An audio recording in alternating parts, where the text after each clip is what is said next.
ndetse no muri covid itangira umuntu yarambwiye ngo akabanyonzi karashobotse kubera ko ari tundwa nyine no kunyonga abonye covid ije akabanyonzi karashobotse ariko Imana yo mu ijuru iravuga ngo nawe uzatunga kote nk'abandi nanjye nareba ko nzizava nkahabu kubona nta nzira shingiye nemaze imyaka 12 narize nakazi ngira numva nta ntabwo ibyo bishoboka ariko umuntu arambwira ati abonye ndi imbere y'utwana ngo dutoya nambwira nti akazi kugana singashaka hari kera nyine bitara cyangwa nti singashaka nagashaka gase ko nayo ngafite muri imyaka 10 n'ingahe yarishize nako nta profit ariko muri ya cyagiye wa wundi avuze ngo akabanyuze karashobotse Imana icinzira nyine akazi amina kubera Imana baduteka bararambiwe badutegera ku byo kurya bagasanga rurimbe bagutegera ku byo kunywa bagasanga wiyirishe kubera Imana baduteka bararambiwe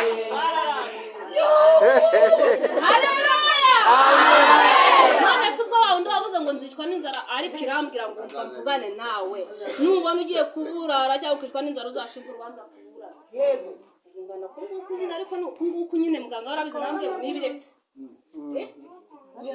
nyine kugenda bikora kugira ngo babandi baza kureba nyine ngo kubera nasaba babiri nyine gukota batavuga ati yosaba babiri n'adoro ko yabaye nibiretse hanyuma mbona nayize umuganga namaze kukinyibwa ngo nibiretse ndagira ngo harukuru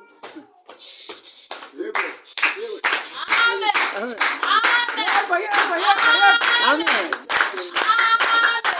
hari umunsi nzayigira amen mumvugire ndima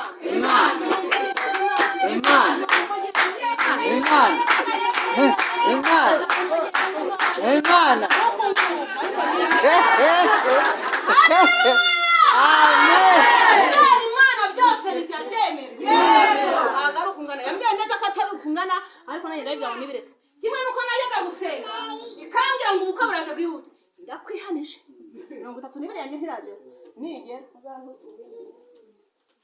ese kuki mutari kumaza impamvu navugaga 32 kagira inkuru ntabwo ibibazo bibera mu ngo ntazabishobora niwacu nene nabavuga ngo ngenzigarukira nene nabavuga ati giye ibintu bibera mu ngo mbona aho zabyo nta kwihanganira nimbona binaniye nzigarukira kuko numvaga nta nkubita nzisubirira numvaga nzisubirira koko cyane bikomeye ariko nk'aho ngo ndashaka umugabo utazanywa inzoga kuko numvaga nanywa inzoga zaza yasinze akankubita uko byagenda kose kuko numvaga ntimba ku ishuri barankubise bihagije ngeraho n'ubuvuzi zirampahamuye rero numvaga umugabo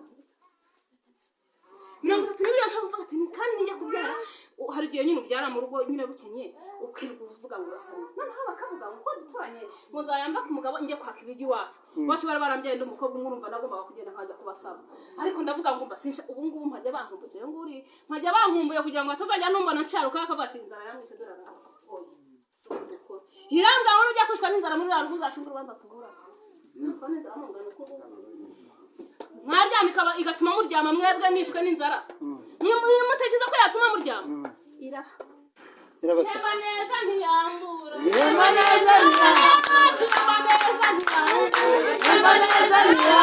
muryama ngo musinzire ntaburaye yarirahiye ntabwo izagukoza isoni ifite abakozi benshi amen haleluya uriya muntu nyine ndamukora kubera nyine afite igara nk'inganya nyine arashonje ariko ntabwo twashonje iby'umubiri umuceri twawurya tukabyibuha n'inyama twazirya ariko tugakomeza tukangana nk'uku nguku ariko yabishaka nyine tukangana nk'uyu ariko nibiretse noneho nkayibwira ati rero hari igihe uyu muntu agiye kubyara hari igihe ahura n'urugo rubi nyine ntahitamererwa neza rero uzampe gushaka mfite 32 ndi umuntu mukuru nzi kwihanganira ikibazo cyose nkuye nacyo ntirirwa ndirira uwo mbonye muhisi n'umugenzi nicyo cyatuma nasanga ngo rero numvaga ngomba gushaka nkuze nyine nta bintu byo kuri 25 umugabo avuga nkarira yakubita urw'inkibo ariko nyine nkavuga ntiwe byasuzamura ko yarabikoze rero yitwa Imana amen wese ngiye kurekera ngo bamwe kumburangera amen haleluya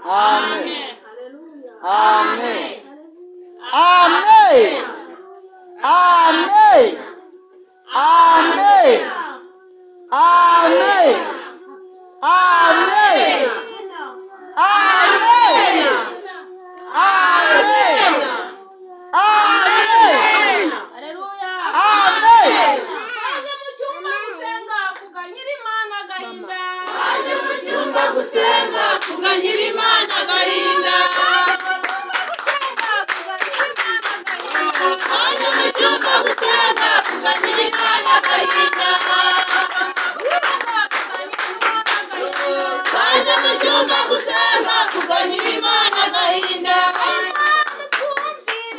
Imana twumvire, Imana twumvire, Imana twumvire, Imana twumvire. Twakwakiriye. Amen. Hallelujah! Amen. Hallelujah! Amen. Hallelujah! Amen. Hallelujah! Hallelujah! Hallelujah!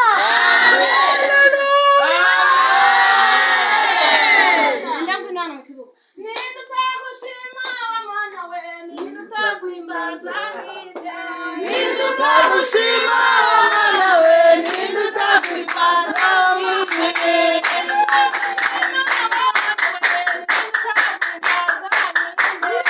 ninde utagushima Mana we, ninde utaguhimbaza Mana we.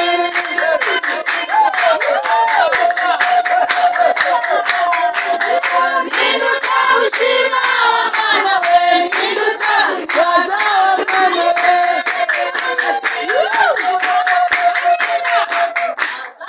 Ninde utagushima Mana we, ninde utaguhimbaza Mana we.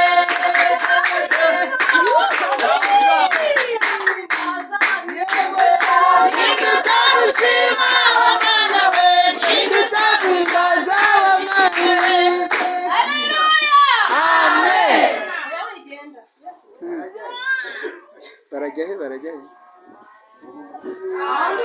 Amina.